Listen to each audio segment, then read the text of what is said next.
Namo Bhagavate Vasudevaya.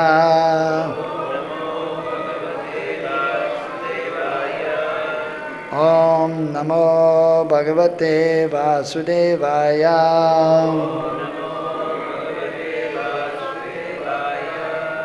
Om Namo Bhagavate Vasudevaya.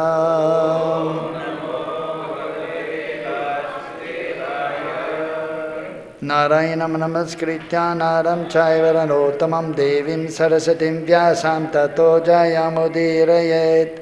Nashtarayeshavadeshu nityam bhagavata sevaya bhagavati uttama shloke bhaktir bhavati naistike ete chamsa kalapumsam krishnastu bhagavan sayam indriyar vyakalam lokam hridayante yuge yuge.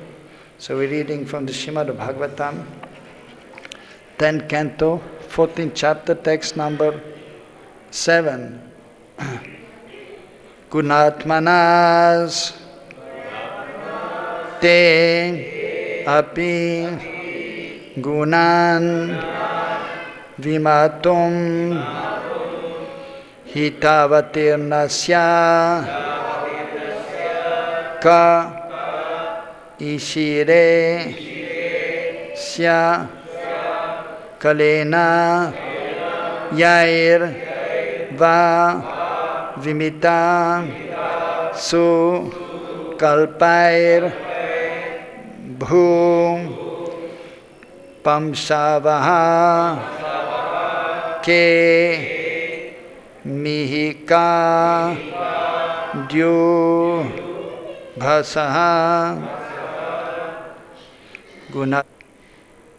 guṇa-ātmanaḥ,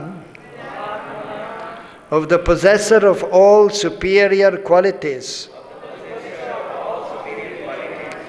Te, you, api, certainly, guṇān, the qualities, vimātuṁ, to count, hita-avatīrṇasya,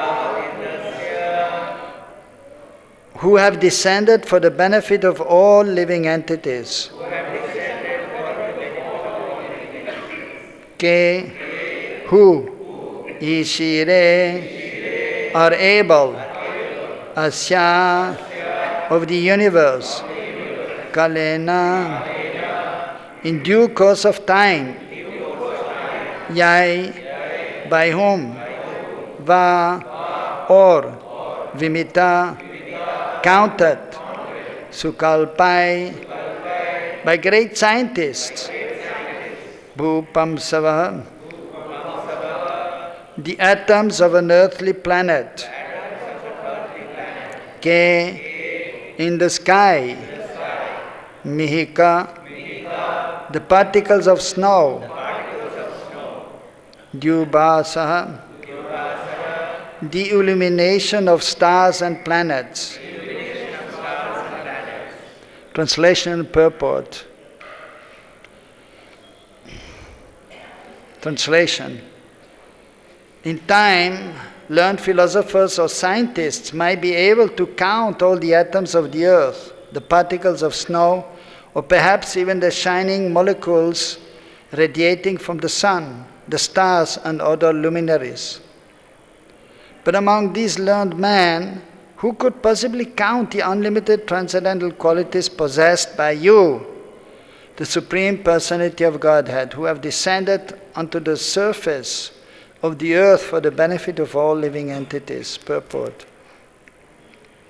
Srila Sanatana Goswami explains that Lord Krishna is guṇātma, the soul of all superior qualities, because he gives them life. For example, one may discuss in an abstract way such qualities as generosity, intelligence, and mercy, but they come to life only when a living entity personally exhibits them. Thus Lord Krishna is guṇātma because he descends to the material world and re-establishes religious principles by exhibiting all godly qualities himself and inspiring them in others. A living entity who develops the transcendental qualities found in the Lord receives immeasurable benefit and eventually goes with the Lord back to his own abode, where all living beings are liberated and fully endowed with a transcendental nature. Srila Sanatana Goswami further explains that the Lord manifests a specific spiritual quality for the benefit of each living entity. Since there are innumerable living entities within the confines of the material creation, the Lord manifests infinite qualities. Thus every conditioned soul can appreciate the Supreme Lord in a particular way.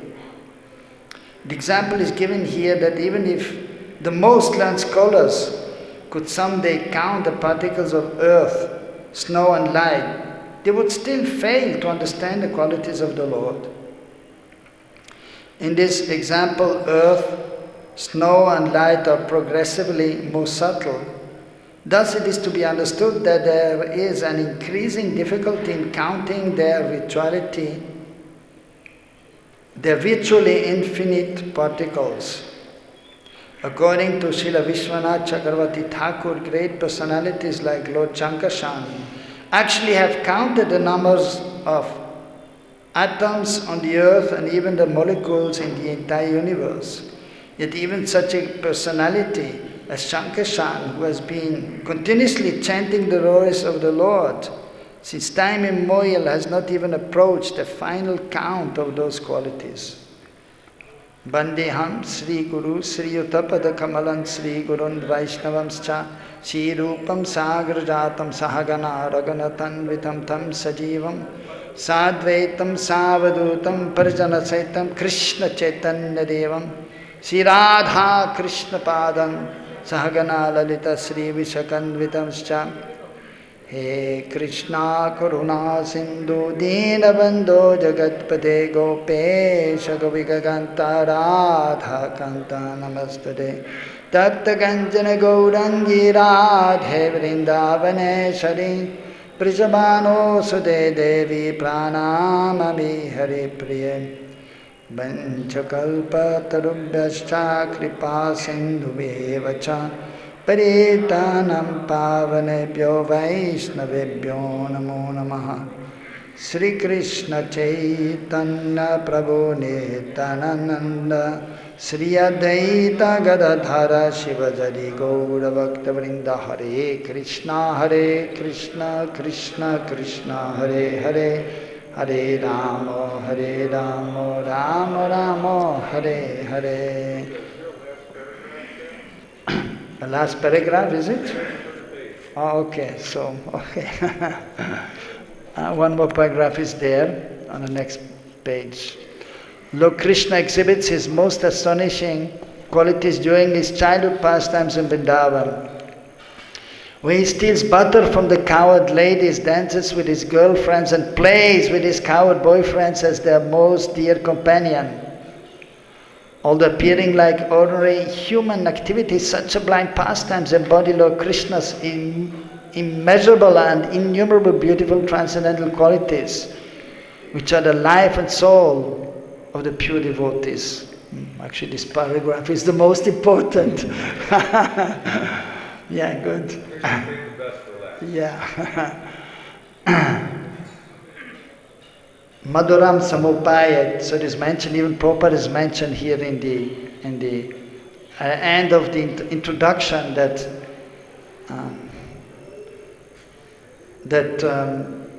the ending is always very sweet. Of course, Prabhupada, when he was giving lecture, he started with a sweet note, chanting Radha Madhava Kunja Bihari Gopijana Vallabha Girivaradhari Yashodanandana Brajajana Ranjana Yamuna Tira Vanachari. So that is practically a picture or descriptions of Krishna's wonderful qualities and pastimes in Braj. So beginning is sweet and the end is sweet. So here the purport is also sweet, very sweet at the end. And even For example, of course, everyone likes to take prasadam, so mostly we take the sweets at the end. But in some places, like in Gujarat, they have in the beginning some sweets. They give you sweet in the beginning. And some devotees, they will take in the beginning sweet and then the end sweet also. But in Krishna, actually with Krishna, everything is sweet about Krishna. For example, Krishna's appearance is sweet, Krishna's childhood pastimes are sweet, Krishna's pastimes in adolescence and youth are sweet, and of course when Krishna goes to Mathura, then it's a little painful, and the gopis and all the Brijabasis are feeling very much distressed when Krishna is going to Mathura and then going to Dwarka. But that is only in this material world, whereas in the spiritual world, Krishna is permanently in Braj. And actually the Acharyas have explained that Krishna Vrindavan parijjaja mam ekam padam gacchati. Vrindavan parijjaja. Krishna is not leaving Vrindavan at any time, not even one step is taking out of Braj. So then who is going to Mathura? That is actually Vasudeva Krishna, who is not different from Krishna, but there's a difference there also. So simultaneously Krishna is in Braj, in the spiritual world, and in Mathura and in Dwarka also. And here in this world, so he is also permanently in Braj, but when he is going to Mathura, then Vasudeva Krishna manifested. So Vasudeva Krishna and Yashodananda Krishna, they are simultaneously they appeared. And they are ever existing, but sometimes, as in Krishna's pastimes, first Krishna, Yashodananda Krishna is manifest, and then Vasudeva Krishna is manifest. So here, but all the pastimes of the Lord are wonderful and amazing, and practically also many times inconceivable. But we listen about the pastimes, we appreciate the pastimes, and ultimately when we are engaged and in devotional service, we can feel a transcendental pleasure of hearing about these pastimes, speaking about the pastimes, or remembering them. So here, specifically here in this verse, Lord Brahma, so he's offering his prayers to Krishna. Lord Brahma is the most qualified living entity in this world, in this universe. And so he's very knowledgeable. And as we know, when he first appeared, he didn't see anything, nothing was there, as he appeared on the lotus flower, which had emanated from the lotus navel of Garbhadaksha Vishnu.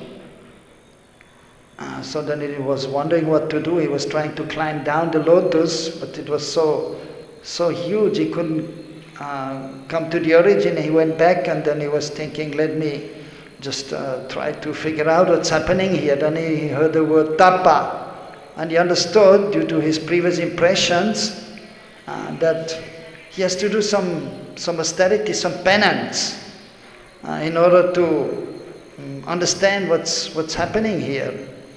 And then Divya Saraswati, the eternal consort of the Lord, the goddess of learning, so she gave him a mantra, Gopal mantra, which devotees who are second initiated are chanting. And then also Gayatri mantra was given by the Lord himself. Krishna is performing his wonderful pastimes in Braj always. Ever existing eternal pastimes are there, and he's well known for playing the flute. So then he's playing the flute, and he's attracting the Brijabasis. Everyone is mesmerizing them, and they become completely captivated by the sound of his flute. So, by the way, sometimes he's playing the flute, and then the Gayatri mantra, Gayatri Devi, is emanating from the flute. Gayatri Devi, she is also Gopi actually of Krishna. And of course in this world she is known as the consort of Lord Brahma also. And so she entered, or the sound entered the ears of Lord Brahma. So as we know, he has 4 heads. In this universe, he only has 4 heads. In other universes, he has many more heads. And then he was acquainted by hearing and then chanting these mantras. He was acquainted with the absolute truth. And he understood that Krishna is the Supreme Personality of Godhead, is the source of everything.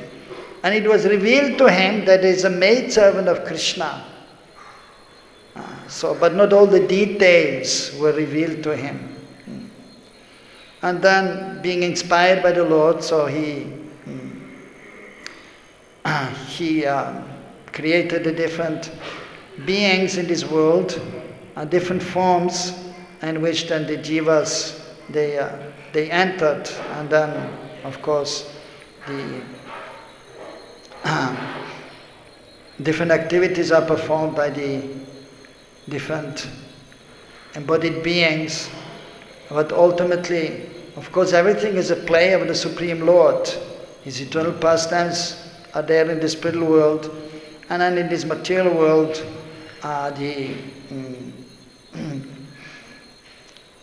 the conditioned souls, they're given a chance to revive their original position as the eternal sons of Krishna, and by coming in contact with the Lord or the pure devotees of the Lord, so they have the chance to progress on the path of spiritual perfection and realizing their actual transcendental form, Satchidananda Swarup, by the mercy, combined mercy of Krishna and his representative, the spiritual master.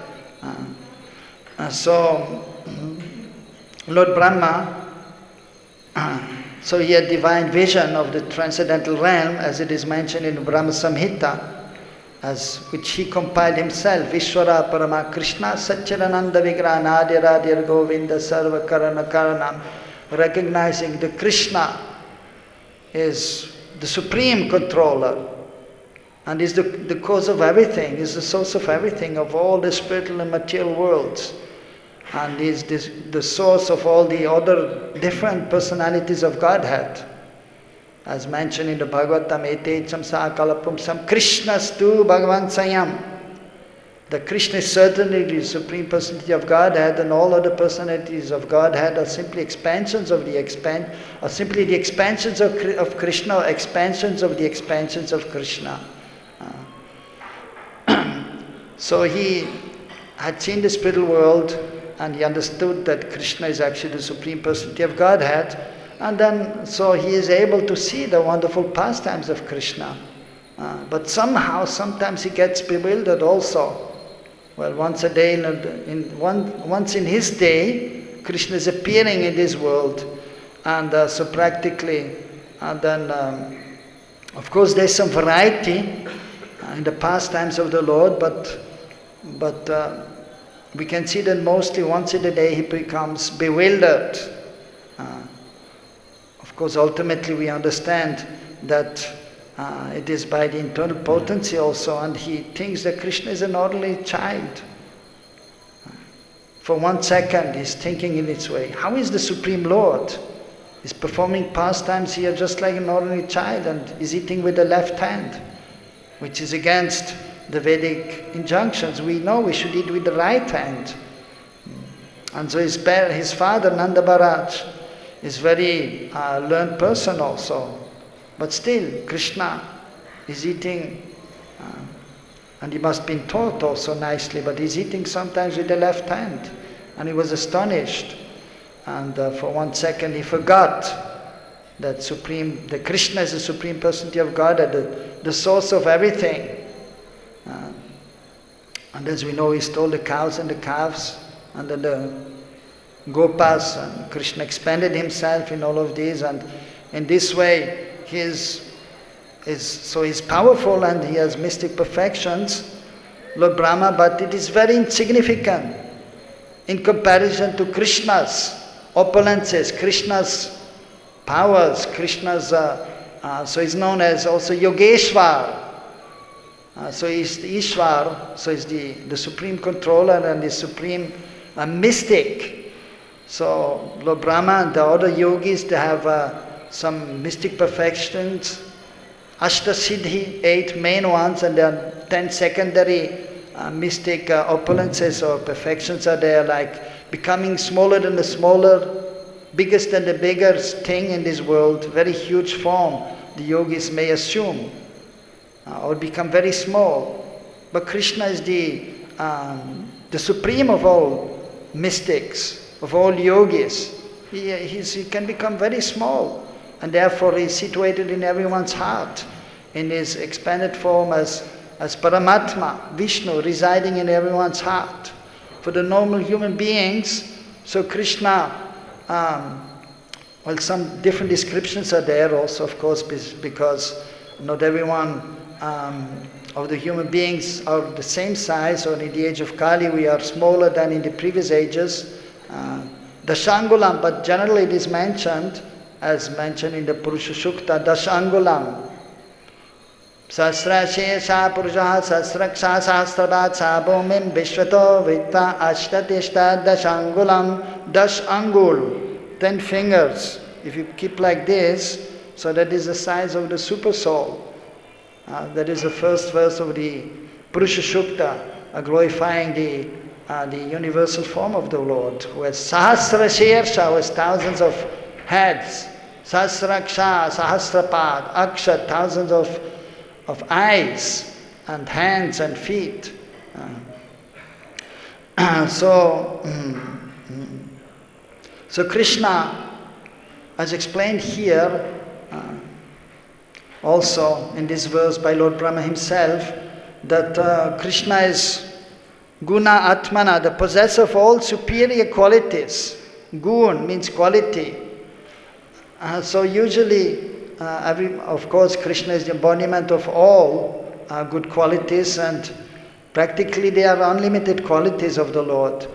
And just to give some understanding, some of the qualities are mentioned in the scriptures, in the various scriptures.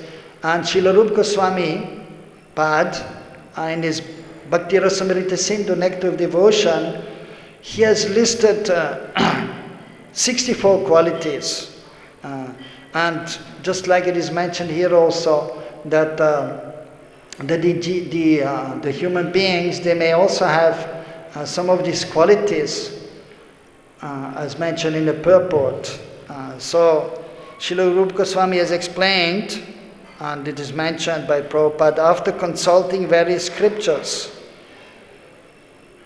So the different qualities are mentioned, and it is mentioned there also by Rupa Goswami that the living entities, for example, 64 are listed, and 50 of these qualities may be seen to some extent in the qualified human beings primarily, or even the demigods. Of course, that is also human form of life, but they are more qualified usually, and they may have up to 55 qualities, but not to the fullest extent, just like Krishna. So, Sar Aishwarya Purna Bhagavan. So the opulences are there, mentioned in the scriptures, and so Krishna is, for example, it is explained like the fame, that is one of the qualities. So Krishna is most famous, but even in the material world, many people are famous. For example, there's a Hollywood star and there's a Bollywood star, so they have some fame. And then, for example, football star, cricket star, they're to some extent famous, and they may have many followers, or a great politician, or whatever. But that fame is very limited. And that is usually only on this planet Earth, and not everyone will agree. Some will say, well, this football star is the greatest, another one say, no, this one. And similarly about a film star. So in regards to Krishna, the Supreme Lord, so he's known all over the universe, not only on this planet, in the higher planets, even in the lower planets, they have heard about Krishna. And some of them recognize Krishna also. So Krishna is most famous, most well-known. And then the strength, so there are many strong personalities in this material world also. There are bodybuilders, and some people, they are lifting weight, and they have even world record. I don't know how much, maybe 150 or 200 kilo they can lift with 2 arms, or they have great bodily strength. But that is very insignificant in comparison to Krishna. Krishna was lifting Govardhan hill with the little finger of the left hand, a huge hill. So even, of course, the other expansions of the Lord, they're also very powerful, but Krishna is most powerful. Of course, even here in our temple, we have beautiful deities of Gaura, Krishna Balaram, and Radhisham, and Balaram. So the meaning of Balaram is, he has great strength, he's very strong, very powerful. And the expanded form of Balaram is there, he has many expansions. And one of them is Ananta Shesh, or Shankarshan also, glorifying the Lord. So Ananta Shesh on his, one of his hoods, so the universes are situated. So, I mean, he's very powerful, most powerful. But Krishna is even stronger. And Prabhupada was asking one time his devotees, who is stronger, Balaram or Krishna? Who is stronger, Balaram or Krishna? Krishna, what do you say? Krishna, mostly. Yeah, you're right, yeah. But some devotees at that time were saying, Balaram is the source of all strength, source of all power. And some were saying Krishna. And then ultimately Prabhupada, he gave the conclusion. You can see, everyone can see. Balaram's left hand is resting on Krishna's right shoulder. So Prabhupada saying, so we can understand that Krishna is stronger than Balaram. Balaram has to rest on Krishna sometimes. So wonderful, Krishna is there, Adbhu Krishna. So Krishna is the source of everything, and is the source of all these wonderful qualities. And then renunciation. So there are many yogis, they're very renounced, they live in the Himalayas and practically have nothing. And in the winter they are taking bath in the cold water. And we also yogis, but we have to heat up the water. And then we take a bath in the winter. And in the summer we need AC, we need air cooler or fan. But the yogis there, in the Himalayas, not as hot, but still. Then they're sitting under the hot sun. It gets also a little hot if you don't go too high in the Himalayas. Haridwar, Rishikesh is also hot, and there's some yogis there. And then in the 4 corners, directions, they make a fire, and sitting in the middle, and it's hot around and from the sun, and they practice yoga. But no one can equal Krishna in his for example, in his renunciation and in his activities. I mean, Krishna just in his expanded form. So Surya, the sun planet, is there. All the heat is coming from the sun.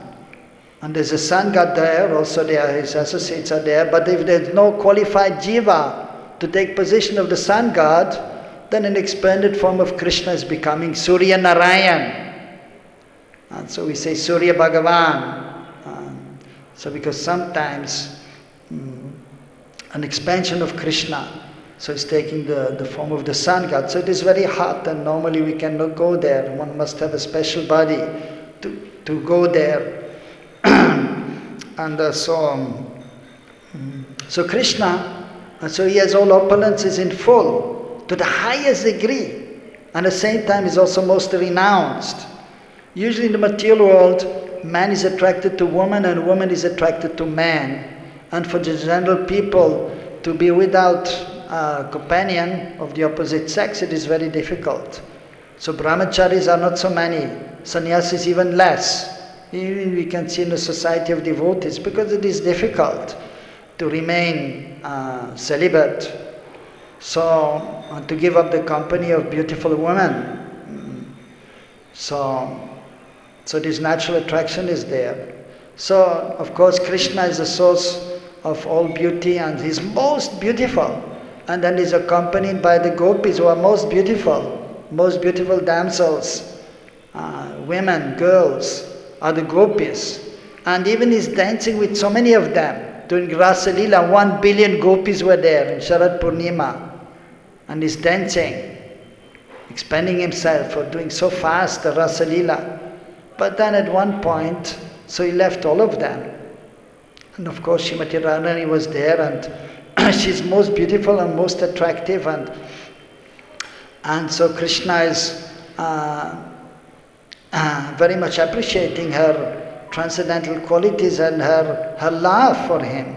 So he was for a little while with her, but then he left her also. So most renounced Krishna is Atmaram Aptakam, is fully self-satisfied.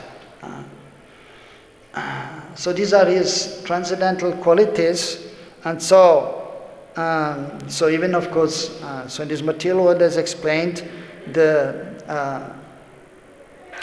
man can have also good qualities, and because by nature everyone is a spiritual being and has naturally some good qualities. And the pure devotees, for example, they don't have any bad qualities. There is no dosh. Otherwise, for the conditioned souls, there is gun and dosh. There is good quality, and then there is some fault is there. But the pure devotees and the Supreme Lord, Krishna especially, is Amal Purush, is spotless, is completely pure, and there is no discrepancy in his behavior and his activities. He is the source of all good qualities. But in the pastime, sometimes it seems to be that he does something which is not right according to moral codes, like stealing the gopis' cloth, and then stealing butter like this. But that is only apparent in the pastime, but Krishna is the source of everything, everything belongs to him. So if we analyze it, then everything is complete and perfect in Krishna's behavior. And so his qualities are completely transcendental. There's no material contamination there, whereas in the conditioned souls, so they may have some good qualities like being magnanimous, being charitable, but if they are not Krishna conscious, if they are not devotees of the Lord, there's some fault there also. There's some, for example, in terms of the consciousness, they may also want to give in charity, but then they want some honor and respect in return, and then they become proud. I'm doing so much. Whereas the pure devotee is always doing everything for the pleasure of the Lord, and he doesn't take the credit if he's able to do something good. He sees this as the mercy of Krishna, as the mercy of his spiritual master. So sarvagun sampan. So they are endowed with all good qualities, the pure devotees. Just like Krishna, and as explained in the purport, so the devotees, when they are engaged, the sadhakas, of course, the eternal associates of the Lord, are just like Krishna. Even when he comes to this world, he is never affected by the modes of material nature. He is transcendental. Trigunatit, Uttam Purush, is beyond his material world, the modes of material nature. And the material nature is emanating from him. So it is not different from him, but there is a difference also. There's a quality there, which is of this material world, so although everything is situated in Krishna, but is separate also. Similarly, the pure devotees, they are always transcendental. They are transcendentally situated in loving service, in loving exchange with Krishna.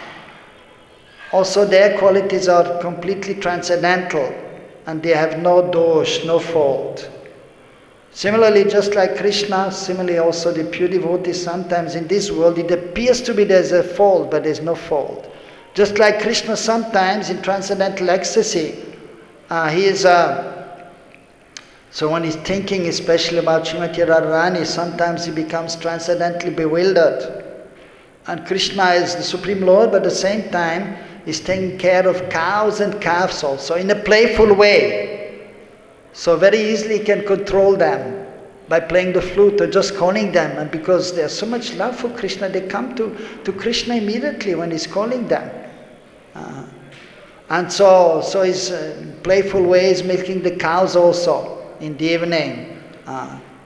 But sometimes when he's fully absorbed in and thinking about Krishna, Srimati Radharani and her wonderful qualities, or if she's nearby, then he becomes transcendently bewildered, and sometimes instead of milking a cow, he's trying to milk a bull, which is not possible. So materialistic person may say, oh, what is he doing? How he can be the Supreme Lord?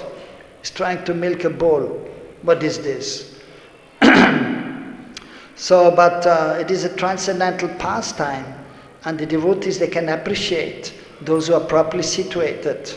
So, but the non-devotees, they cannot appreciate because they are not properly situated, because they are not engaged in the transcendental loving service of the Lord.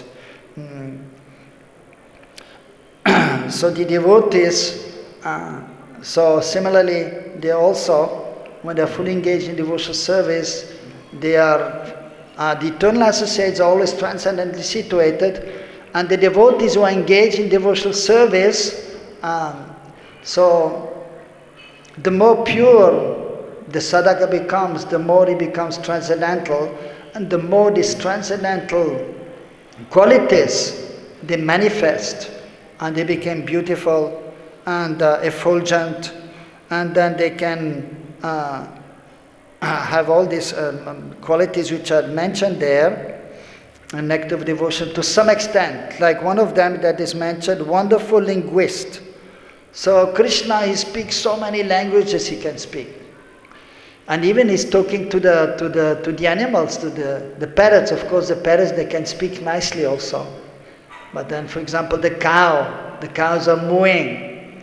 And then, but they have their language also, and in the transcendental world. So Krishna is able to understand their feelings. And they're expressing their feelings, and Krishna is reciprocating. So what to speak of the languages of this world? So therefore anyone who is worshipping Krishna in whatever language, so maybe Spanish, Italian, and Krishna is understanding everyone. The Spanish devotees, they speak in Spanish, and they glorify Krishna in Spanish, and Krishna is understanding. And then they speak French, and the French devotees, they glorify Krishna, and he's understanding them also. He's a perfect linguist, so he knows all the languages. And the devotees like Sanatana Goswami, he, a pure devotee of the Lord, he could speak also many languages. And Rupa Goswami also, but specifically it is mentioned about Sanatana Goswami. So he was speaking Hindi, Sanskrit, Bengali, and Urdu, and some other languages, 5-6 languages.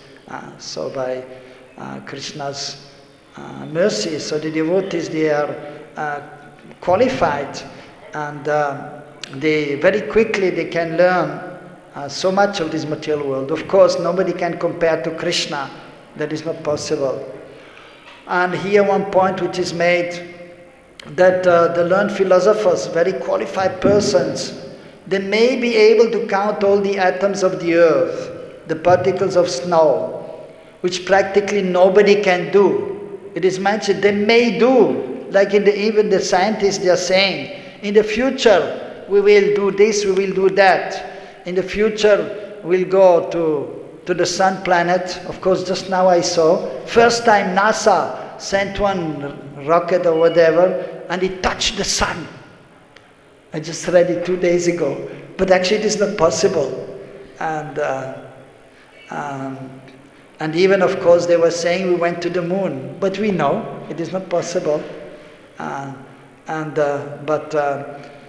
Yes, sometimes, well, what to say? Some people are trying to fool, the scientists are trying to fool the common man. And many times the common man, then they are believing. Everyone believed, 1968, even I believed, because at that time I was just 8 years old. I didn't have the Vedic knowledge. Oh, they went to the moon. Wow, we see the moon, right? They went to the moon. And the majority of the people believed, but not everyone. Especially in India, because later on I came to India also. I was 20 years old, and then I went to Nepal, and there was a newspaper article, and they were saying, I learned quickly Hindi, and then so it was mentioned there in the newspaper No, this is all cheating. It is not possible to go to the moon. Even it was there in a newspaper because Nepal is close to India and they know also the Vedic literatures, and it is explained there how far it is, and we cannot go by artificial means to the moon, not possible. Only great yogis, exceptional personalities, the demigods, they can travel from one planet to another planet because they are more qualified and they have flower airplanes, not kind of metal airplanes like we have here, making so much noise and so much pollution. But in the heavenly planets they have flower airplane, no pollution, no sound, and very comfortable. But from this planet is not possible because the moon planet is a higher planet. From the moon they may come here. Sometimes they come here, the moon god. The demigods, they come here sometimes, but very rarely, especially in the age of Kali. But in other ages, when they were doing sacrifices, the great sages, for the benefit of the common people also, then they were calling the demigods and they used to come. Even Vishnu used to come sometimes. But nowadays hardly any qualified brahmanas who can call and the demigods. Of course some qualified priests are there, they may call.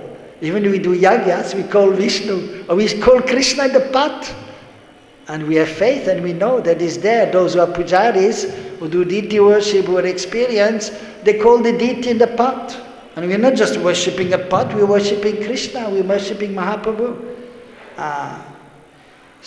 But otherwise, ordinarily, it is not possible to call these great personalities. But they may come. If one is qualified and is calling them, they may come here. But from here to go up, not possible. Only the qualified persons, yogis, they may sometimes, by mystic way, it is mentioned, the sun's rise are there, and through the sunrise they can move up also, as they can become small also, small over the smallest, anima siddhi, become very small. But they cannot become as small as Krishna, they cannot enter in our heart, or in the heart of the end body. So Krishna is, his qualities are most wonderful, they are most, so he has all qualities actually coming from Krishna. So as mentioned here, different personalities, they may have different qualities, and that is all by Krishna's mercy, and Krishna is the source of all these qualities ultimately. And we can see in Golok, for example, there are so many devotees are there, and they have some specific quality by which they are attracting Krishna. Even in this world, so many devotees are there, and different natures are there, and Krishna is appreciating the qualities of the devotees. If they are doing anything with love and affection, he will appreciate, and with different moods may be there. So there's also description, act of devotion, or even further on, in reference to the gopis in Ujjval Nilamani, how there are so many gopis with different emotions. So Krishna is appreciating all of them. Of course, Krishna has so many friends also, and they have different qualities, and different emotions are there. That is also described in the scriptures. And so Krishna is appreciating everyone's loving service, and is reciprocating with so many, with all the Brijabasis actually, as explained here. So the qualities are there, unlimited qualities of the Supreme Lord, and they are to some extent there in the jivas.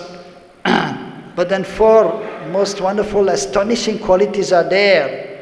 That is hinted also in the last paragraph.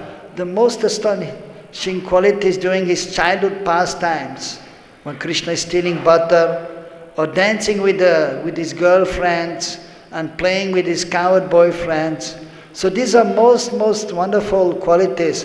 And so amongst the qualities as mentioned, so 50 may be seen to some extent in the human beings, 55 to some extent in the demigods, and up to 60 in fuller extent, or in the personalities of the Vishnu Murtis, Narayan, Vishnu, Ramchandra Bhagavan, they have up to 60 qualities which are mentioned, which are they can create planets also as Garbhodaksha Vishnu, Kshirodaksha Vishnu, and so on. But then 4 qualities are there, they are only seen in the personality of Krishna. So one is the Rupa Madhurya, his beautiful form is most beautiful. Ramchandra Bhagavan is beautiful, Narayan is beautiful, but Krishna is most beautiful. So that beauty is unparalleled.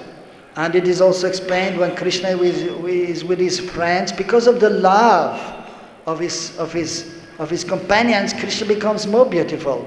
By nature he is so beautiful, but in the loving exchange, and even we can see, if we are happy, we become beautiful. If one is sad, the beauty will actually diminish.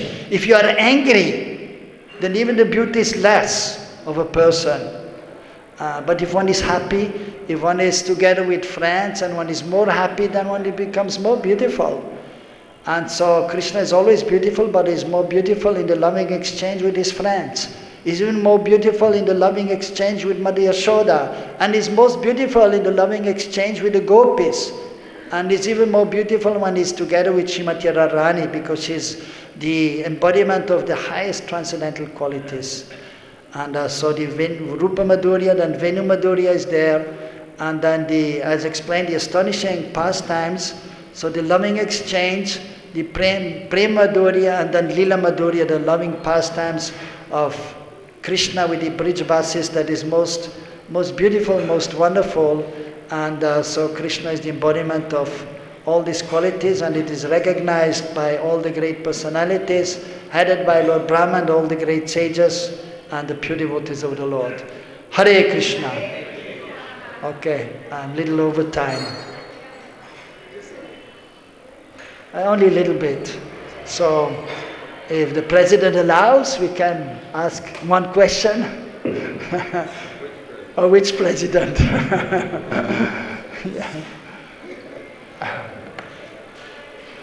Hare Krishna. You briefly mentioned that Saraswati is constant Brahma. Then you also mentioned Gayatri. Yes. And Gopi also. Yes. And you said something that Brahma may have had some. Krishna may have revealed through Gayatri that he's also a Gopi. Yeah, that is mentioned in the Brahma Samhita by Srila Prabhupada, which is originally from his spiritual master, Bhaktisiddhanta Saraswati Thakur Prabhupada. So he had printed the Brahma Samhita, the praise of Lord Brahma, and he has given very erudite purport. And Prabhupada actually, he had that translated into English for our benefit. So there, Bhaktisiddhanta Saraswati Thakur Prabhupada has mentioned in one of the purports, these are the words that it was revealed to him that is a maid servant of Krishna. So by chanting this, the Gopal mantra and the Gayatri mantra, so then it was revealed to him.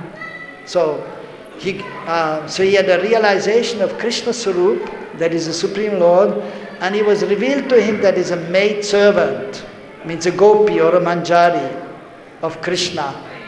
But then he's mentioning also, but not all the details were revealed to him. Because that is one thing to realize, oh, I'm a gopi. But then, well, what's your name? Like even Lord Shiva, so you want to take part in the Ras Leela.